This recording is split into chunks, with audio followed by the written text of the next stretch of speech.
이사야서 32장 9절부터 12절까지입니다. 이사야 32장 9절에서 12절, 구약 1004페이지입니다. 제가 한 절, 여러분이 한 절 교독해서 읽겠습니다. 제가 먼저 읽습니다. 너희 안일한 여인들아, 일어나 내 목소리를 들을지어다. 너희 염려 없는 딸들아, 내 말에 귀를 기울일지어다.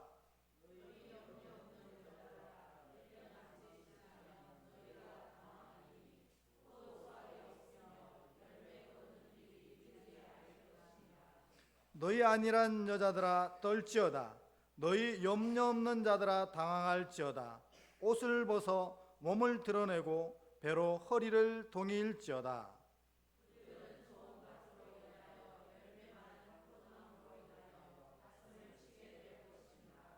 아멘.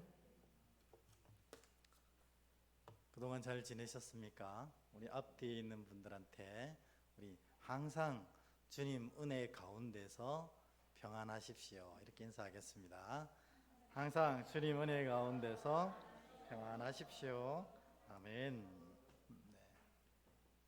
우리가 주님 은혜 안에 있다 하는 것은 다른 말로 우리 지난 수요일 날 우리가 끊임없이 얘기하고 선포했던 것인데, 그게 뭐냐면 주님 안에 있다 하는 것은 주님이 우리 심령 가운데 좌정하셔서 왕으로 계신다 하는 뜻입니다.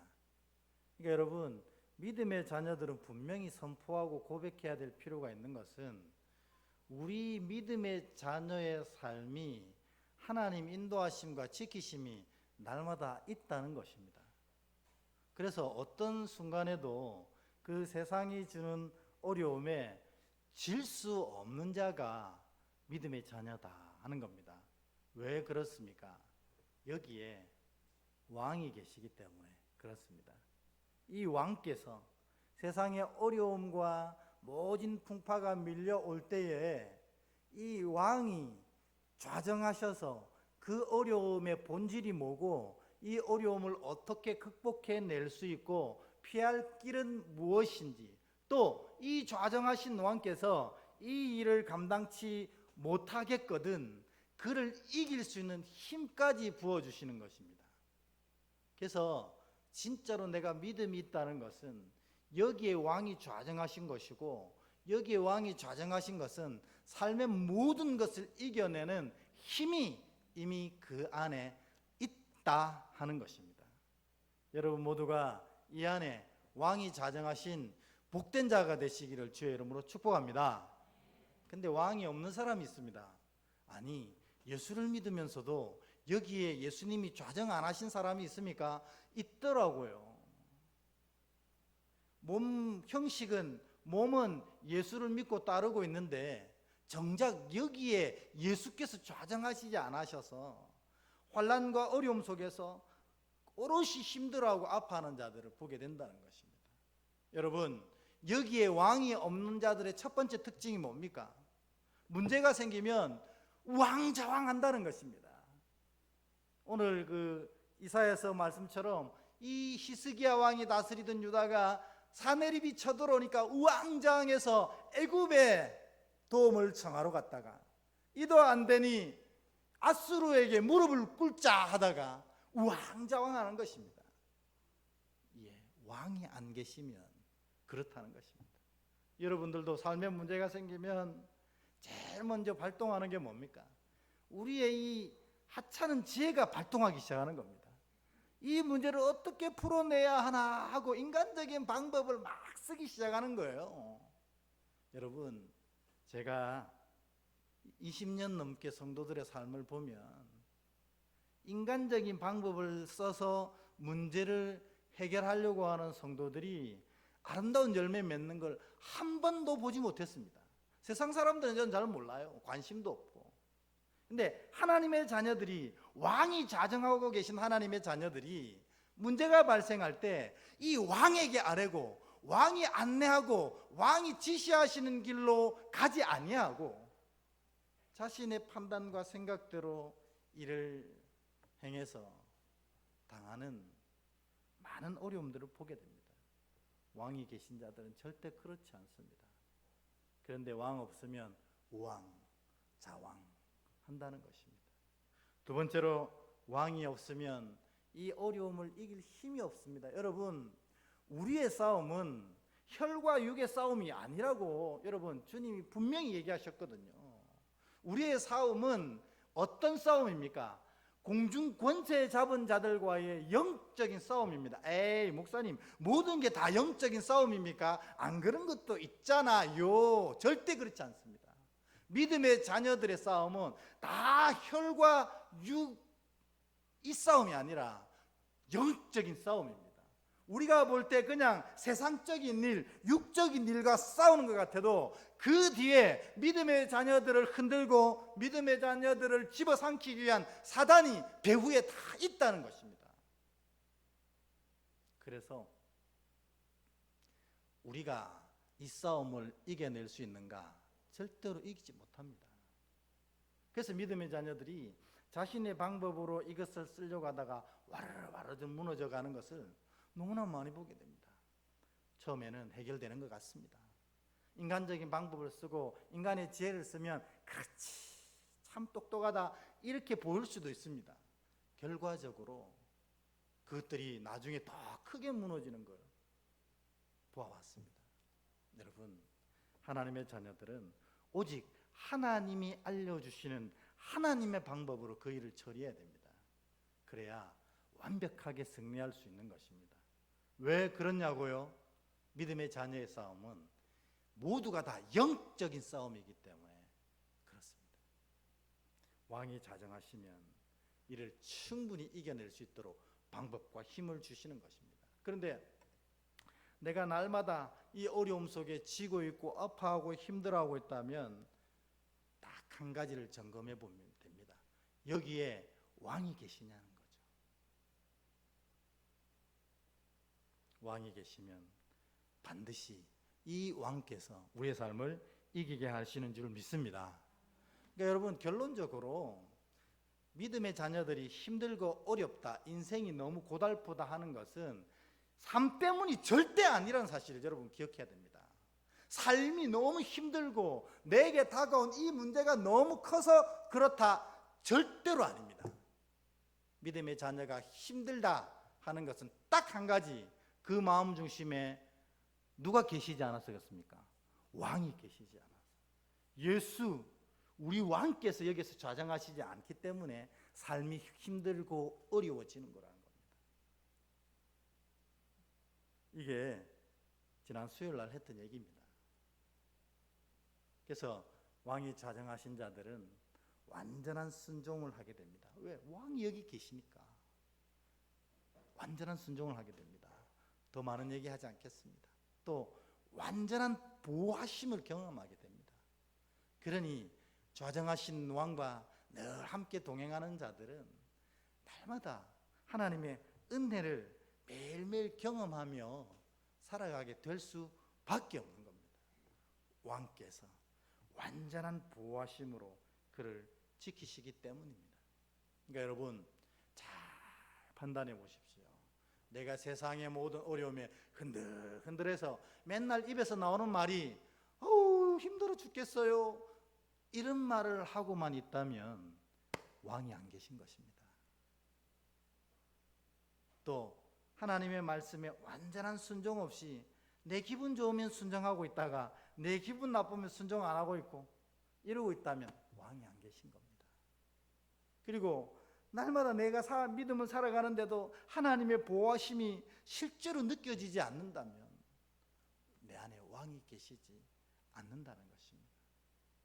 혹시 여러분 내가 그렇다 싶으면 오늘 여러분 기도하실 때 막 통회하며 자욱하며 소리치셔야 됩니다. 왕이시여 좌정하소서. 나의 모든 것을 다 내려놓고 주께서 계실 자리를 비워놓으니 주여 좌정하소서. 이 간절한 기도가 완성되어야 진짜 믿음이 시작되는 것입니다. 그런데 오늘 얘기는 뭐냐면 이처럼 왕이 안 계신 자들은 또 한 가지의 특징이 있다는 거예요. 그게 뭐냐면 영적으로 너무 무감각해진다는 것입니다. 그러니까 예수님이 안 계신데도 허전하지가 않아요. 예수님이 안 계신데도 답답하지가 않다는 겁니다. 이걸 영적 무감각이라고 부릅니다. 사단이 눈앞에서 우는 사자처럼 소리치고 있는데도 두렵지가 않다는 겁니다. 오히려 그것은 더 두렵지가 않아요. 내 인생을 내 힘 혼자만으로 살아갈 수 없다는 이 극명한 진리를 아는데도 불구하고 기도 없이 살아가는 겁니다. 이게 영적 무감각이라는 것입니다. 이거는 명백한 영적인 질병입니다. 여러분, 우리 성경에 보면 이 나병 환자들 많이 나오잖아요. 여러분, 나병이 진짜로 무서운 게 뭔 줄 아세요? 감각이 사라지는 게 제일 무서운 겁니다. 그러니까 어디가 썩어가고 있는데 이게 썩어가고 있는지 아픈지 어쩐지 모른다는 겁니다. 그러니 이게 막 썩어 들어가도록 놔뒀다가 나중에 툭 떨어져서야 아이고 이게 썩었었구나 이렇게 깨달는다는 겁니다. 영적 무감각도 마찬가지입니다. 썩어가고 있는데 주님이 좌정하셔야 될 자리에 계시지 않아 정말 쾌한 찬바람이 불고 있는데 내가 이거를 모르고 있다는 겁니다. 오늘 이 영적 무감각에 빠진 이스라엘을 향한 경고가 바로 읽었던 본문입니다. 그래서 그러한 마음으로 오늘 본문을 다시 한번 9절부터 12절 이걸 한번 읽어보도록 하겠습니다. 같은 목소리로 읽겠습니다. 시작. 너희 안일한 여인들아 일어나 내 목소리를 들을지어다. 너희 염려 없는 딸들아 내 말에 귀를 기울일지어다. 너희 염려 없는 여자들아 1년 남짓 지나면 너희가 당황하리니 포도수확이 없으며 열매 거두는 일이 이르지 않을 것임이라. 너희 안일한 여자들아 떨지어다. 너희 염려 없는 자들아 당황할지어다. 옷을 벗어 몸을 드러내고 배로 허리를 동일지어다. 그들은 좋은 밭으로 인하여 열매 많은 포도나무로 인하여 가슴을 치게 될 것이니라. 아멘. 여기 보면 안일한 여자가 계속 선언됩니다. 이게 왜 하나님이 여인이라고 얘기하냐면 이스라엘은 하나님의 신부들이거든요. 그래서 신부인 여인들을 지칭하거나 이스라엘을 지칭하는 겁니다. 근데 이 이스라엘들이 전부 안일해가지고 지금 상황이 하나님 왕이 안 계셔서 와르르 무너질 상황인데도 안일하게 무감각하게 있다는 것입니다.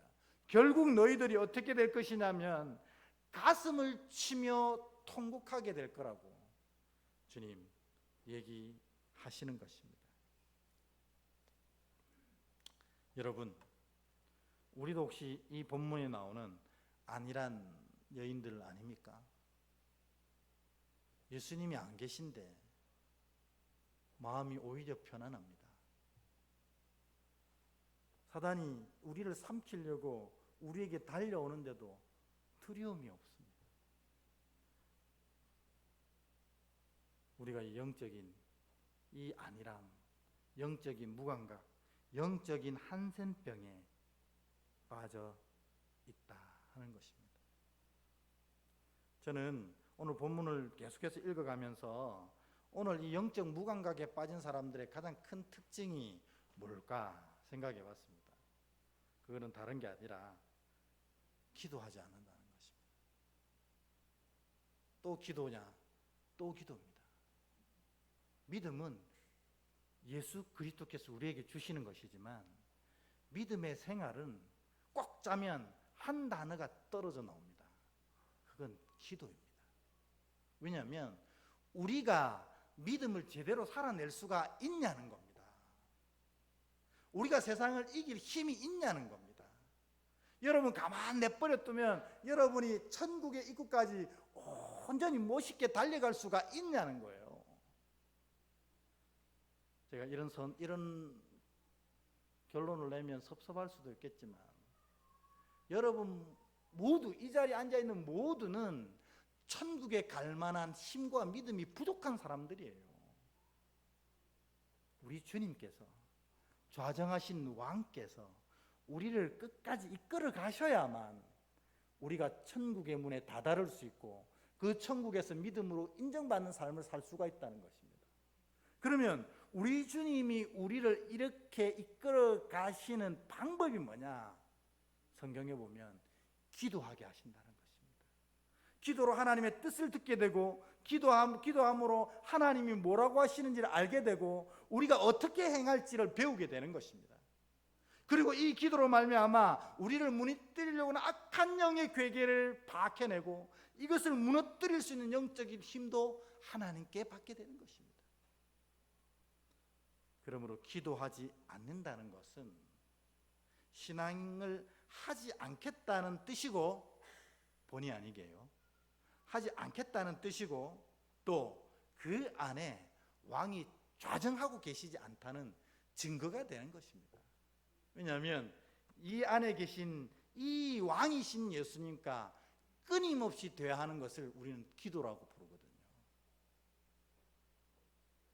그러니까 여러분, 아픈 얘기 같지만 여러분이 기도하지 않고 있다는 것은 이미 영적 질병에 빠져 있다는 것입니다.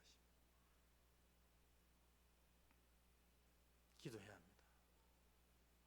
기도의 가장 중심된 핵심은 뭐냐면 성령께서 우리에게 임하시도록 기도해야 되는 겁니다. 우리 그 말씀이 이사야서 32장 15절에 있습니다.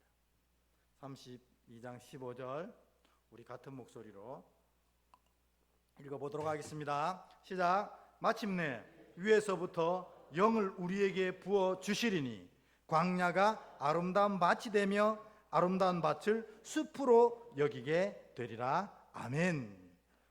무엇을 통해서요? 우리에게 영이 부어질 때 그렇다는 것입니다. 그러므로 믿음의 가장 중요한 오늘 하나님의 권면은 뭐냐? 성령이 임하시도록 기도하면 그 성령께서 너희의 삶을 이와 같이 채우실 것이다 하는 겁니다. 근데 여러분, 제가 이렇게 설교하면 여러분 아주 영적으로 이렇게 예민한 분들은 이런 질문이 마음속에 떠올라야 됩니다. 성령을 간구하라고? 그럼 우리 안에 성령이 안 계시단 말인가? 여러분, 예수를 믿고 나면 하나님께서 각 사람에게 주시는 것이 뭐예요? 성령님이거든요. 우리 안에 이미 성령님이, 예수를 믿고 고백한 다음 성령님이 이미 좌정하고 계신데 뭐 또 성령님을 간구하라 하는 거냐는 겁니다.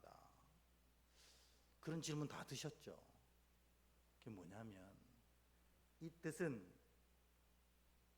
성령의 좌정하셔서 역사하시는 성령의 인도하심에 반응하는 자가 되게 기도하라는 것입니다. 그러니까 성령에 반응하는 기도자, 성령에 반응하는 믿음자가 되란 뜻입니다. 성령은 항상 계시거든요. 우리와 늘 함께 하십니다. 근데 성령이 임하시기를 기도해. 이게 무슨 말이야? 역사하시는 성령님께 내가 반응하는 믿음을 가질 수 있도록 기도하라는 뜻입니다. 여러분, 북한도 이 선교사들이 많이 가 있는 거 여러분 모르시는가요? 북한에도 선교사들이 많이 가 있습니다. 특별히 이제 국적은 이제 한국 국적은 아니어도 미국 국적을 가지고 있어도 한국인 목사님들이 이 북한까지 가서 많이 선교하고 있어요. 그런데 그 중에 이 북한과 중국이 있는 그 압록강 있잖아요. 그 사이에 압록강 근처에서 사역하던 목사님이 있었어요. 이 목사님이 이제 국적은 미국이어도 한국인입니다. 그래서 거기서 계속 북한을 향해 복음 전하고 탈북하는 사람들에게 복음을 전하고 계속 그 사역을 하고 이 압록강을 왔다 갔다 하다가 그만 북한 당국에게 체포가 됩니다. 그러니까 사실 북한에 체포됐다는 것은 무엇을 뜻합니까? 우리가 그냥 생각할 때 이미 죽은 거잖아요, 이미. 그러니까 목사님도 그렇게 생각했대요. 아이고, 이제 난 죽었구나. 그리고 이 목사님이 북한에 체포됐다는 소식을 들었던 이 목사님을 후원하고 있던 선교회가 다 이구동성으로 그렇게 얘기했어요. 우리 목사님 다시 뵙기가 힘들겠구나. 왜냐면 멀쩡한 사람도 북한 가면 못 나오는데 선교하고 있다가 붙잡혔으니 오죽했겠냐는 거예요. 그럼에도 불구하고 목사님은 감옥에서 기도하기 시작했습니다. 아이고, 내가 주님 복음 전하다가 이렇게 붙잡혔네요. 여기가 마지막인가 봅니다. 더 사역하려고 했는데 주님 죄송합니다. 이렇게 기도하고 있었대요. 그리고 또 선교에서는 우리 어떤 목사님이 잡혔는데 주님께서 도와주셔야 되겠는데, 아이고, 북한 가서 이때까지 풀려난 사람이 아무도 없는데 어떡해요? 이렇게 다 기도했답니다.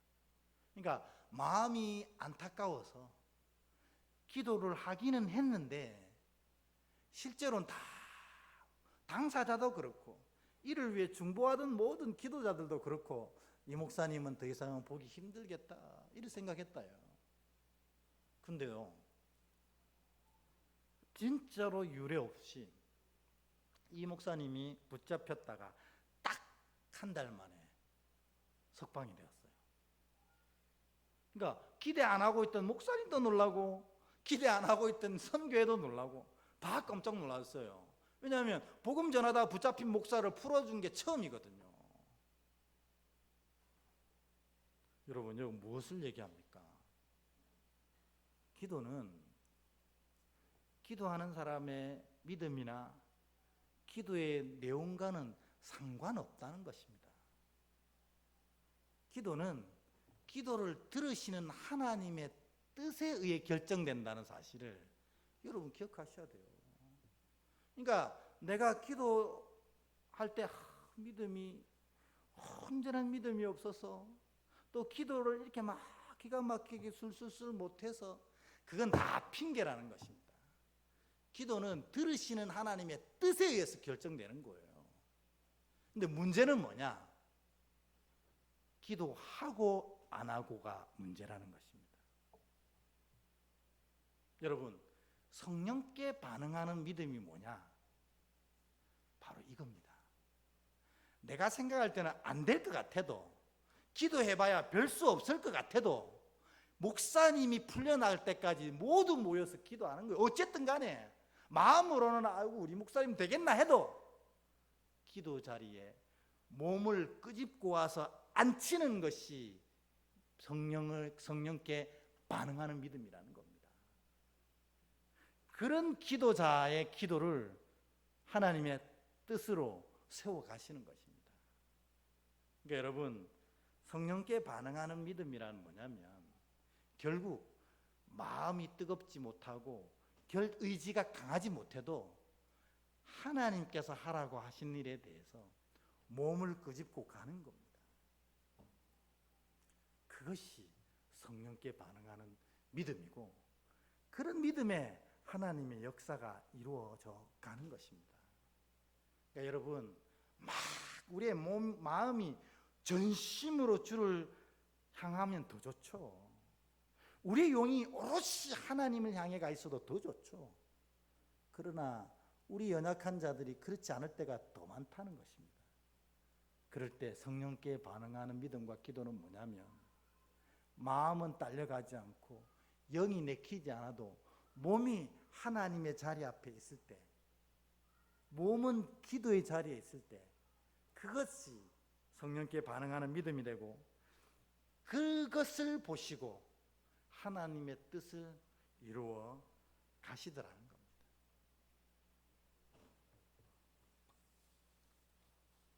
그러니까 기도 자리에 나오셔서 주의 이름만 부르다 가셔도 된다는 겁니다. 우리 기도 제목 주님 모르실까요? 내가 하나님께 구구절절 드리는 그 소리보다 주님은 더 잘 아셔요. 이 문제의 본질은 뭐고, 나는 본질도 파악하지 못하고 주저리 하고 있어도 주님은 이 문제의 본질이 뭔지를 다 알고 계시고 나는 이 문제를 어떻게 해결할지도 모르는데 주님은 이 문제를 어떻게 해결할지 다 아시는 거예요. 그런데 주님이 이것을 해결하기를 원하십니다. 무엇으로요? 이 사람의 기도의 내용으로? 기도를 드린 사람의 믿음으로? 아닙니다. 기도하러 나온 그를 보시고 이것을 이루어 가시는 겁니다. 여러분, 이게 바로 성령께 반응하는 믿음의 참된 내용이라는 것입니다. 여러분, 마음이나 영이 움직이지 않아도 몸이 움직여야 됩니다. 몸이 기도 자리에 가 있어야 돼요. 몸이 예배의 자리에 가 있어야 돼요. 그럴 때 성령께서 놀라운 은혜로 그를 채워 가시는 것입니다. 그러니까 여러분, 믿음은 뭐냐? 제가 다시 한번 분명히 여러분에게 정의 드릴게요. 믿음은 분명한 확신과 바른 결단과 고백이 믿음이 아닙니다. 이거 없어도 주님이 하라고 하셔서 몸을 끄집고 가는 겁니다. 그게 진짜 믿음입니다.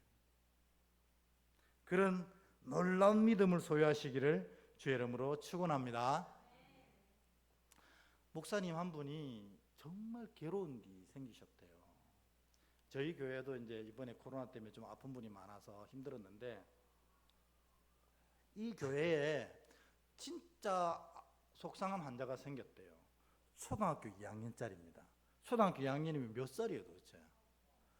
이 9살짜리가 간암이 걸린 거예요. 아니 무슨 9살이 간암이야? 근데 그냥 간암도 아니고 간암 말기라는 거예요.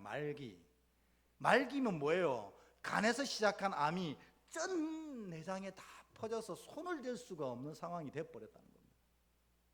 그러니까 이 소식을 듣고 이 목사님이 어이가 없는 겁니다. 어이가. 어떻게 초등학교 2학년짜리가 간암 말기냐? 근데 또 진짜 더 이게 힘든 건 뭐냐면 목사님 기도해 주세요. 전화가 온 겁니다.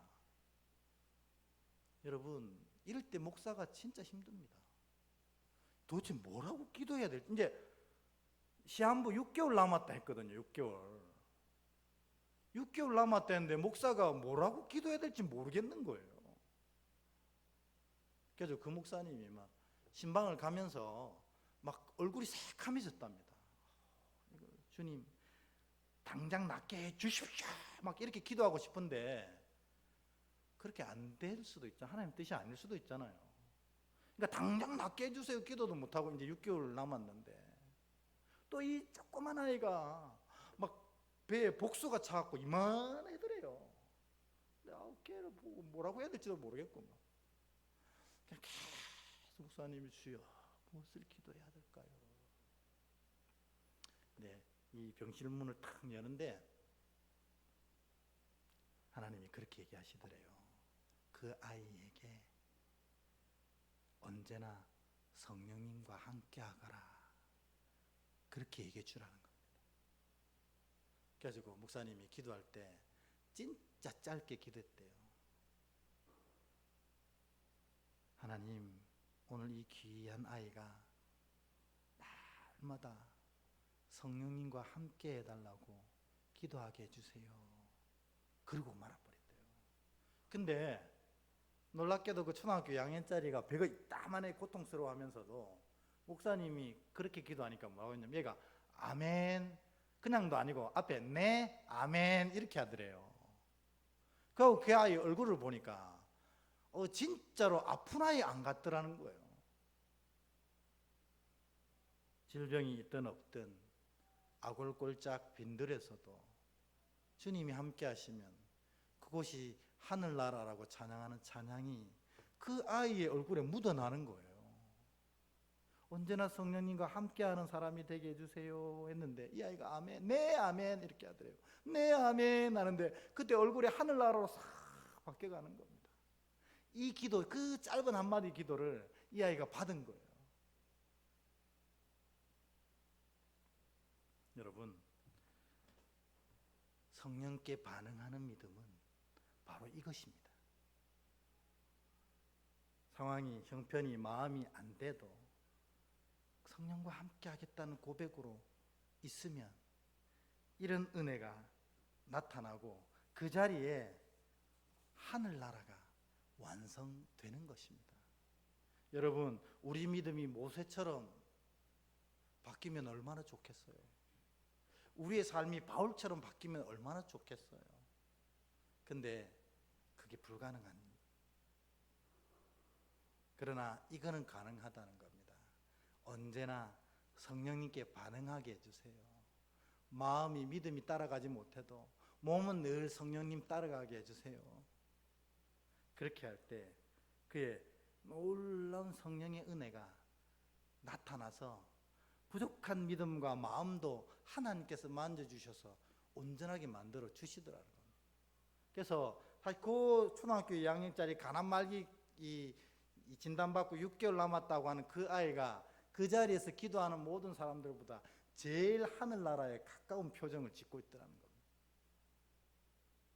여러분도 늘 몸이 성령과 동행하셔서 이와 같은 놀라운 하늘나라를 날마다 경험하시는 주의 자녀들 되시기 축원합니다. 이 얘기로 오늘 말씀을 마치려고 합니다. 요르단에 오늘 선교 얘기를 참 많이 하네요. 요르단에 시리아 난민들이 막 몰려간 적이 있어요.